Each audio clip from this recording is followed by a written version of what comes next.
Hey, what's going on everybody? It's ETAPRIME back here again. Today I'm going to see if I can build a decent gaming PC for under $370. Now I will admit, in order for me to get all of the parts that I needed, it took me about 3 weeks. I used a combination of eBay and my local Craigslist, but I got a good feeling that what we have here will actually make a really great 1080p gaming machine, and not to mention emulation. It's going to be great at that also. First things first, the whole base of the system. These are some of my favorite systems to work with. This is an old office PC and it just happens to be a Dell Optiplex 720. I picked this up on eBay for $135, no RAM, no hard drive, but the good thing about this one, it actually has the i7-4790 in it. It's a non-K variant. But with that, we have 4 cores and 8 threads up to 4 GHz. You can actually find these for around 165 to 180 with RAM and a hard drive if that's the route you want to go. I'll leave some links in the description. Next on the list, we have the graphics card. Now, we all know that it can be hard to come across a graphics card, but I've actually had really good luck in this weird time we're in on my local Craigslist. So I would highly recommend checking it out. But I found this listed on my local Craigslist for $165. In the ad, the seller stated that this was an OEM RX480. So I was like, okay, cool, $165, I'm going to offer him $145, see if I can pick it up. I was able to get it at that $145 price tag. I did have to drive 10 minutes to get it. But when I got home and tested this out, it actually happened to be an RX580. It's the 4GB variant, and like I mentioned, it was listed as a 480, so I did get a little bit of a deal on this one. Now, I did clean this up and replace the thermal paste on it. I mean, it was pretty dusty, as you can see, and that thermal paste was dried out. I just used some Cooler Master gel that I had laying around, and once that was finished, it cleaned up pretty nicely, as you can see. I also had to pick up a SATA to 6-pin power connector because this Optiplex doesn't have it. I had a 500GB Western Digital Blue laying around. I also wanted to opt for a 240GB boot drive, so I went with a cheaper PNY SSD. And I also picked up 16GB of DDR3 running at 1600 MHz from eBay. This was a used set here, and I got it for $48 shipped to the door. Now, when picking up an old PC like this, the first thing I would recommend doing is replacing the thermal paste on the CPU cooler. This is an older office PC, and these are usually left on all the time, so that thermal paste was dried up on this. I just went ahead and replaced it on that i7-4790. This unit that I picked up didn't have any RAM or storage, so I need to go ahead and slam my storage in here. Luckily, the bracket was still here. Most of the time when you pick these Optiplexes up with no storage at all, you will not get a bracket, but you can always make this work. 500GB Western Digital Blue. I'm just going to store my games on this and it'll slide right in. Now I want to install my 240GB SSD. That's what Windows is going to be installed on.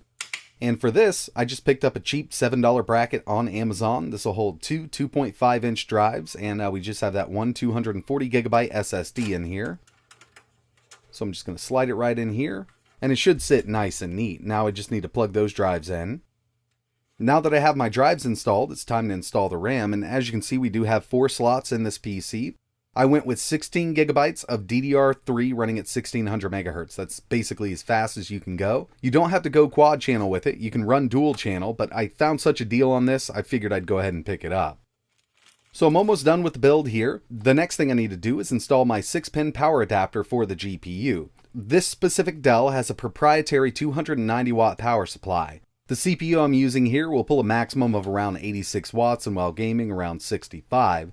Usually, these 580s do pull around 140 to 160 watts, but this is an OEM variant, and it should only pull around 125 to 130. By the end of this video, we'll take a look at total system power consumption to see if we're overdrawn from that 290 watt power supply, but I suspect that we will have plenty of power for this little setup here.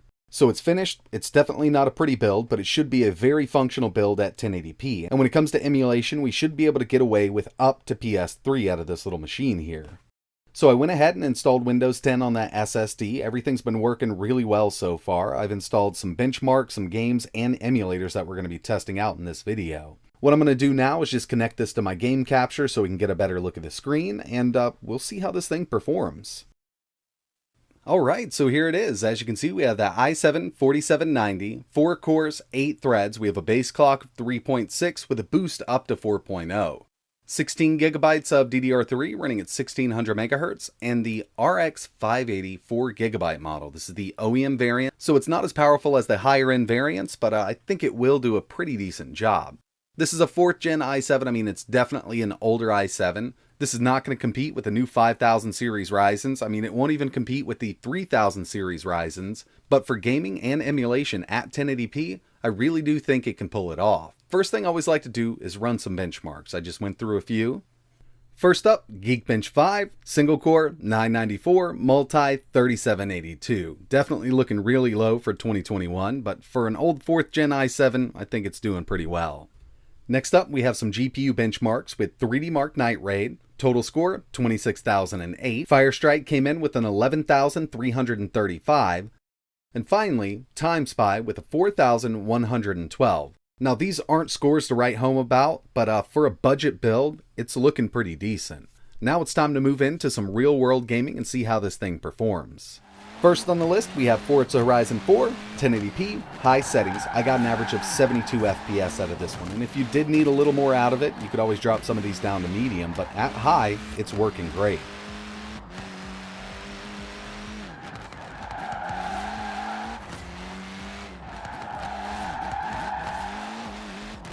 Here's Injustice 2, 1080p, high, it's going to run at 60 all day. This RX 580 can definitely handle this game, and it looks like the i7 4790 works really well with this. We're only at around 19% utilization, and it's pulling 30 watts.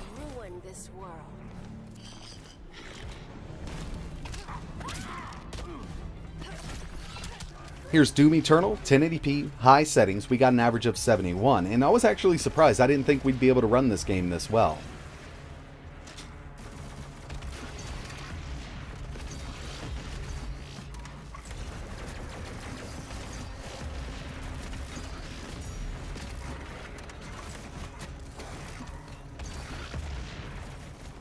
Moving over to Cyberpunk 2077, 1080p, low, 90% resolution scale. I got an average of 59 FPS. It does dip down below 60, but you could get this to run at a constant 60 by dropping that resolution scale down to around 75%, or even just taking the resolution to around 900p. Call of Duty Warzone did really well, 1080p with a high normal mix. Unfortunately, with the latest update to this game, I cannot get Afterburner running, so I just left a few others up in the top left-hand corner. But it kind of gives us all the information we need.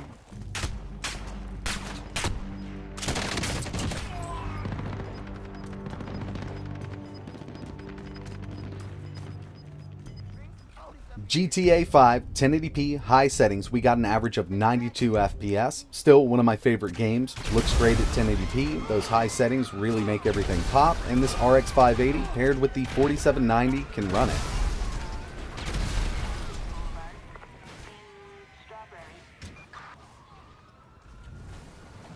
And the final game I wanted to test was Red Dead 2. I just ran the built-in benchmark, 1080p with a medium-high mix. We got a minimum of 33, maximum of 94, and an average of 77. Now it's time to see how this thing handles emulation, and first up we have PS2 using PCSX2 1080p DirectX 11 backend, one of the harder ones to run, Gran Turismo 4, running at a constant 60. There's a chance we could actually take this up to 1440, but I just left it at 1080p. I still think it looks great. WiiU using CEMU, 1080p Vulkan backend, locked at 30, runs Breath of the Wild really well. I did try to unlock this to 60, but it only runs at around 48 FPS. So setting it to 30 is definitely the way to go, especially at a 1080p resolution. And finally, PS3 using RPCS3. We have Skate 3, which is kind of my go-to test. This is a harder one to run. This emulator loves extra cores and threads. We only have 4 cores, but we have those 8 threads. And really, this is the only 4th gen Intel CPU I've ever been able to get this to run at full speed on. So going into this, I was a little worried about power consumption, given that we only have that 290 watt power supply. It's a proprietary Dell power supply, given they are pretty inexpensive to replace, but they're really hard to upgrade. They just don't offer any upgrade options. Through all of my testing, I've been plugged into a kilowatt meter to the wall. At idle, we're at 42. That's a bit high for, 2021 standards. While gaming, we averaged 218 watts, and the maximum that I could get this to pull from the wall with the GPU and the CPU totally maxed out was 247 watts. So we are getting close to that 290 watt limit, but we didn't exceed it, and this is actually looking pretty good. So in the end, I do think that this made a great little 1080p budget gaming machine. All in, to build this machine was $365, and I feel like that's actually a decent deal. I know it sounds high for a used budget PC, but you gotta keep in mind, with PC part availability and GPU prices right now, this is actually looking like a really good deal if you want to get into gaming right now and not break the bank. So if you're interested in putting something like this together, I will leave links in the description, but keep in mind your best bet to pick up a GPU at a decent price is check your local listings. Craigslist, OfferUp, there's a few more. I tried Facebook Marketplace, but it looks like the scalpers have taken over there also. The best luck that I've had is Craigslist. I was able to get a 1660 earlier this year for a decent deal, and this RX 580 for $145, which was listed as an RX 480, so that's where I've had my best luck this year. But that's going to wrap it up for this one. I really appreciate you watching. If you have any questions or you want to see anything else running on this rig, just let me know in the comments below. And like always, thanks for watching.